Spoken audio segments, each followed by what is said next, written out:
Hello there, precious friends. I'm in the car waiting for my hubby at his doctor appointment. And anytime that I have to deal with the healthcare system, don't get me wrong, I'm really grateful for what the VA in Tennessee has done for my husband. They have done 10 times more for him, actually to help him, than the California system ever did. So don't get me wrong, I'm very grateful to the doctors here. They've been largely very sensible and helpful. But anytime I have to think about the sick care system, it starts me thinking off on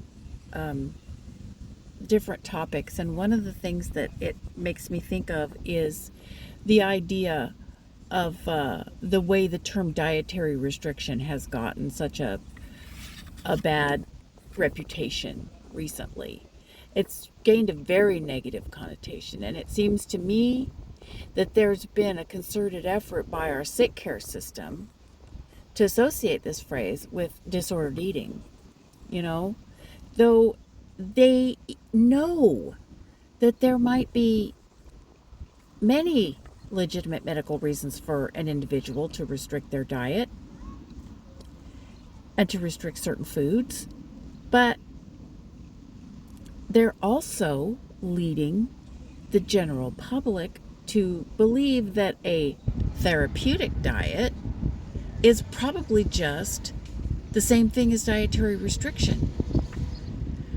Because if the therapeutic diet isn't what they think it ought to be, then they define it as disordered eating, regardless of whether or not the person practicing it, regardless of whether their health improves.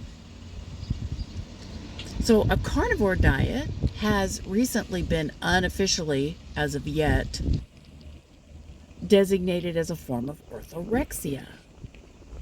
Now, orthorexia is defined as a mental illness in which an individual refuses to eat any foods other than those which are considered by that person to be healthful.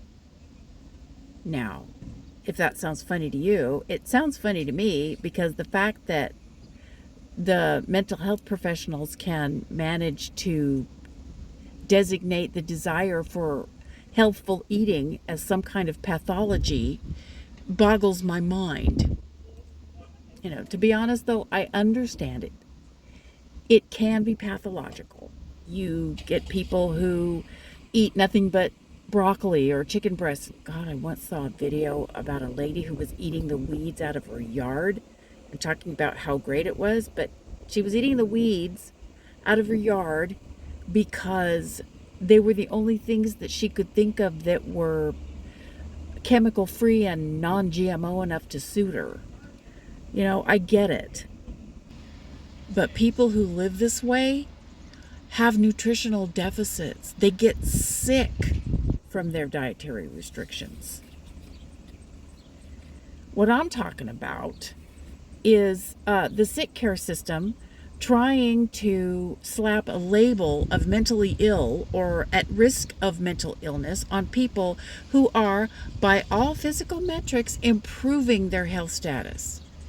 I have seen with my own eyes sick care professionals say dietary restriction is a symptom of mental illness. So if you're practicing a carnivore diet, you might have orthorexia, or you could develop orthorexia. And the fact that you're feeling better could even be a delusion. One woman put out a YouTube video where she suggested that carnivore diet practitioners should seek evaluation for orthorexia. And we can immediately see the problem with that. You just give the medical professionals or the sick care industry the chance to scare you back into their clutches. You might think you're feeling better now, but if you continue, you're at risk to develop more symptoms of orthorexia, which is often a disabling disorder that usually requires inpatient treatment. What they will not tell you is that the link between the carnivore diet and orthorexia orthorexia is entirely based on the fact that orthorexics almost always practice dietary restriction. And so anyone who practices dietary restriction is at risk of orthorexia. They completely sidestep the fact that the observations indicate that the orthorexia probably causes the dietary restriction, not the other way around. There is no reliable observational data indicating that dietary restriction causes orthorexia. And why don't we have such data? Because the general public quite rightly decided a long time ago that it was wrong to do experiments on people who could not give informed consent. And that includes mental illness patients.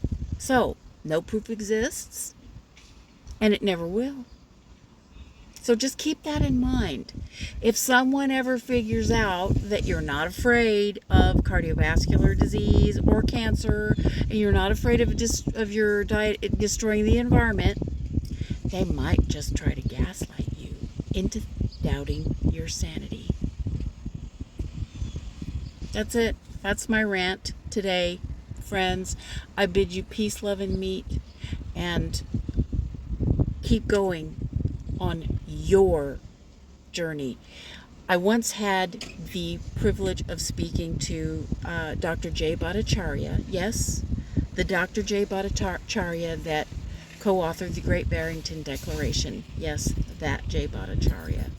And he said to me, nutrition, now keep in mind, he is a world-renowned expert in epidemiology and that form of observational data.